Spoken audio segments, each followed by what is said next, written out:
Daming ano tilapia isda dyan Ito yung pala isdaan ni Champ dito.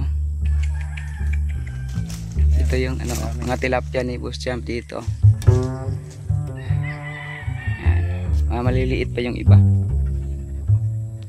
Tapos meron pa doon, andun din yung mga malaki.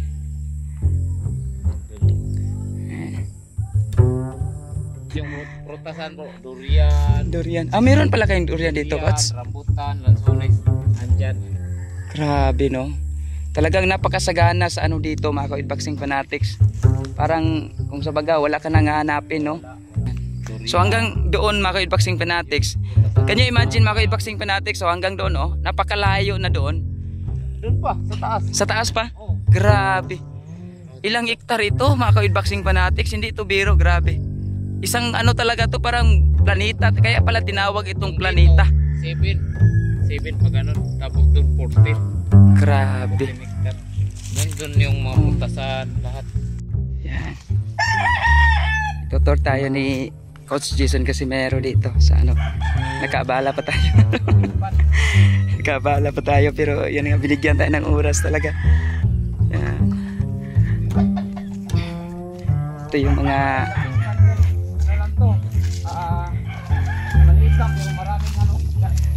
lawak ng nila dito, ang lawak ng lupa. Ito yung pang nila. Champ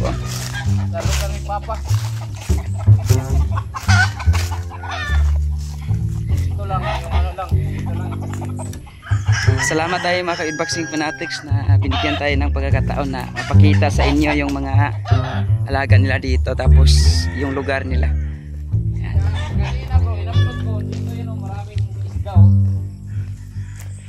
Dito lang, ginanon lang, ang dami na kagad.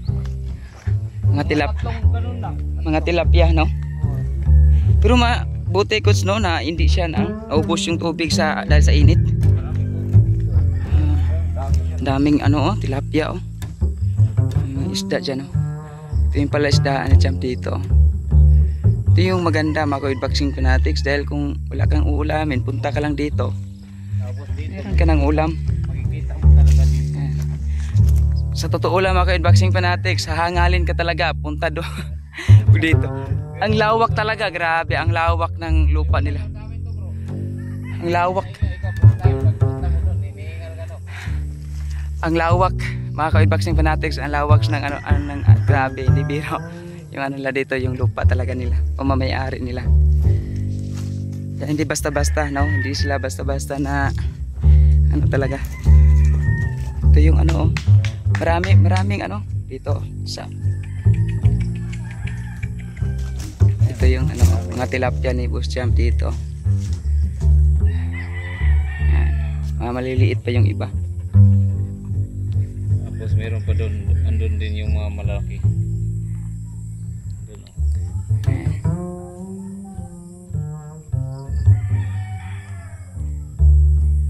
Grabe.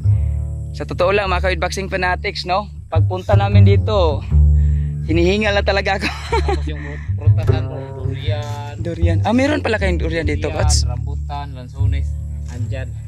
Grabe no. Talagang napakasagana sa dito mga ka-Idbaksing Fanatics.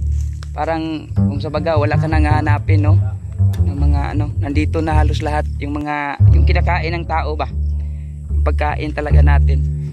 So meron din sila, marami pala sila ditong yung dito puno ng coconut Tapos yung ganyan, yung abaka, yung tawag dyan, andun yung mga prutas. Ayan.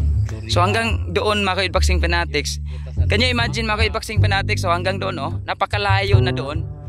Doon pa, sa taas. Sa taas pa? Oh. Grabe. Ilang hektar ito mga ka-Idbaksing Fanatics, hindi ito biro, grabe. Isang talaga to, parang planeta, kaya pala tinawag itong planeta. 7 pa ganun, tapos doon 14. Grabe. Nandun yung mga putasan, lahat. So kaya pala tinawag tong planeta talaga, talagang talaga planeta. Sa vlog namin bro, ang daming mga rambutan, prutas. Yung naalala nyo mga ka-Idbaksing Fanatics, nung nakaraang vlog, matagal na yung vlog ni Coach Champ, nung Nanguha sila ng rambutan ata yon, isang sako. Doon pala, you know. Kaso walang bunga ngayon. So, salamat talaga tayo si Coach Jason Casimero. Yan, oh. Toy! Napakabait lang. Kuha ng isda to, bro. Kita ng isda, oh. Toy! Kuha ng isda. Yung, ano bro, yung kanang murag tiki nga nagko, bro. Itaw ka na. Matabili? Dili na nagko. Kanang, sana, bayawa, uon sana. Meron pala dito. Kanang dagko pa. Kanang murag nagko ayaw ba. Mura sila, ang mga ero na mo. Gusto kayo magkukot. Kita na, siguro na sila eh. So at least mga ka-unboxing fanatics, no? Ito lang, pinasilip lang natin dito. Salamat tayo na pinaunlakan tayo. Hindi ito basta-basta kasi na nagpapapasok sila dito or ano, bihira lang to. Kaya nga pasalamat tayo na may mga ganitong opportunity na talagang binigyan tayo dito talaga ng pagkakataon. Yan yung mga kunting lang pasilip, oh. Bukas pakita natin dito yung mga alagang manok ni Champ. Kunting pasilip lang muna. Yan, yung mga panabong na niya, manok. Kalupit. So hanggang dito na lang mga ka-unboxing fanatics. Bukas abangan ninyo, may mga i-upload pa tayo. Salamat tayo ni Coach talaga. Hihingalin ka talaga. Totoo talaga. Sinabi nilang hingal. Hihingalin ka talaga dito. Grabe. Yo! Kwado alas 3-time world champion ng angas ng Pinas, Batang Ormoc, Jonrel Casimiro. Guys, kung bago lang kayo sa YouTube channel na to, Uyod Boxing Fanatics, so ano pa hinintay nyo? Mag-subscribe na! Let's go!